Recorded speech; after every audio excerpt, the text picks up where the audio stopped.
O Livro dos Espíritos. Allan Kardec. Tradução, Dr. Guilom Ribeiro. 76ª edição, 1944. Parte 2ª. Do mundo espírito ao mundo dos espíritos.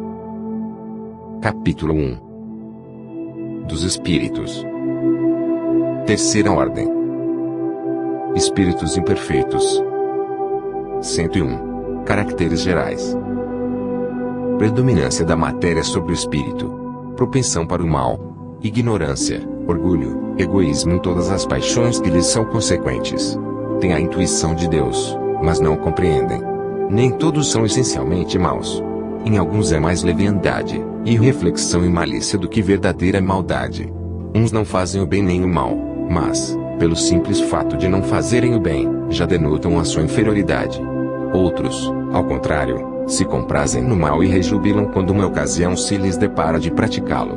A inteligência pode achar-se neles aliada à maldade ou à malícia, seja, porém, qual for o grau que tenham alcançado de desenvolvimento intelectual, suas ideias são pouco elevadas e mais ou menos abjetos seus sentimentos. Restritos conhecimentos têm das coisas do mundo espírita e o pouco que sabem se confunde com as ideias e preconceitos da vida corporal. Não nos podem dar mais do que noções errôneas e incompletas. Entretanto, nas suas comunicações, mesmo imperfeitas, o observador atento encontra a confirmação das grandes verdades ensinadas pelos espíritos superiores. Na linguagem de que usam se lhes revela o caráter. Todo espírito que, em suas comunicações, trai um mau pensamento pode ser classificado na terceira ordem. Conseguintemente, todo mau pensamento que nos é sugerido vem de um espírito desta ordem. Eles veem a felicidade dos bons e esse espetáculo lhes constitui incessante tormento, porque os faz experimentar todas as angústias que a inveja e o ciúme podem causar. Conservam a lembrança e a percepção dos sofrimentos da vida corpórea e essa impressão é muitas vezes mais penosa do que a realidade. Sofrem, pois, verdadeiramente, pelos males de que padeceram em vida e pelos que ocasionam aos outros. E, como sofrem por longo tempo, julgam que sofreram para sempre.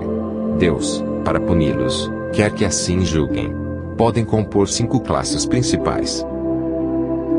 102. 10ª classe. Espíritos impuros. São inclinados ao mal, de que fazem objeto de suas preocupações. Como espíritos, dão conselhos pérfidos, sopram discórdia e a desconfiança e se mascaram de todas as maneiras para melhor enganar. Ligam-se aos homens de caráter bastante fraco para cederem às suas sugestões, a fim de induzi-los à perdição, satisfeitos com conseguirem retardar-lhes o adiantamento, fazendo-os sucumbir nas provas por que passam. Nas manifestações dão-se a conhecer pela linguagem. A trivialidade e a grosseria das expressões, nos espíritos, como nos homens, é sempre indício de inferioridade moral, se não também intelectual. Suas comunicações exprimem a baixeza de seus pendores e, se tentam iludir, falando com sensatez, não conseguem sustentar por muito tempo o papel e acabam sempre por se traírem. Alguns povos os arvoraram em divindades maléficas, outros os designam pelos nomes de demônios, maus gênios, espíritos do mal. Quando encarnados, os seres vivos que eles constituem se mostram propensos a todos os vícios geradores das paixões vis e degradantes, a sensualidade, a crueldade, a felonia, a hipocrisia, a cupidez, a avareza sórdida. Fazem o mal por prazer, as mais das vezes sem motivo, e, por ódio ao bem, quase sempre escolhem suas vítimas entre as pessoas honestas. São flagelos para a humanidade, pouco importando a categoria social a que pertençam, e o verniz da civilização não os forra o opróbrio e a ignomínia. 103. 9ª classe. Espíritos levianos. São ignorantes, maliciosos, irrefletidos e zombeteiros.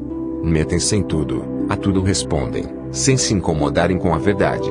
Gostam de causar pequenos desgostos e ligeiras alegrias, de intrigar, de induzir maldosamente em erro, por meio de mistificações e despertezas. A esta classe pertencem os espíritos vulgarmente tratados de duendes, trasgos, gnomos, diabretes. Acham-se sob a dependência dos espíritos superiores, que muitas vezes os empregam, como fazemos com os nossos servidores. Em suas comunicações com os homens, a linguagem de que se servem é, a miúde, espirituosa e faceta, mas quase sempre sem profundeza de ideias. Aproveitam-se das esquisitices e dos ridículos humanos e os apreciam, mordazes e satíricos. Se tomam nomes supostos, é mais por malícia do que por maldade. 104. Oitava classe. Espíritos pseudo-sábios. Dispõem de conhecimentos bastante amplos, porém, creem saber mais do que realmente sabem. Tendo realizado alguns progressos sob diversos pontos de vista, a linguagem deles aparenta um cunho de seriedade, de natureza a iludir com respeito às suas capacidades e luzes. Mas, em geral, isso não passa de reflexo dos preconceitos e ideias sistemáticas que nutriam na vida terrena. É uma mistura de algumas verdades com os erros mais polpudos, através dos quais penetram a presunção, o orgulho, o ciúme e a obstinação, de que ainda não puderam despir-se. 105. Sétima classe. Espíritos neutros. Nem bastante bons para fazerem o bem, nem bastante maus para fazerem o mal. Pendem tanto para um como para o outro e não ultrapassam a condição comum da humanidade, quer no que concerne à moral, quer no que toca à inteligência. Apegam-se às coisas deste mundo, de cujas grosseiras alegrias sentem saudades. 106. Sexta classe. Espíritos batedores e perturbadores. Estes espíritos, propriamente falando, não formam uma classe distinta pelas suas qualidades pessoais. Podem caber em todas as classes da terceira ordem. Manifestam geralmente sua presença por efeitos sensíveis e físicos, como pancadas, movimento e deslocamento anormal de corpos sólidos, agitação do ar, etc. Afiguram-se, mais do que outros, presos à matéria. Parecem ser os agentes principais das vicissitudes dos elementos do globo, quer atuem sobre o ar, a água, o fogo, os corpos duros, quer nas entranhas da terra. Reconhece-se que esses fenômenos não derivam de uma causa fortuita ou física, quando denotam caráter intencional e inteligente.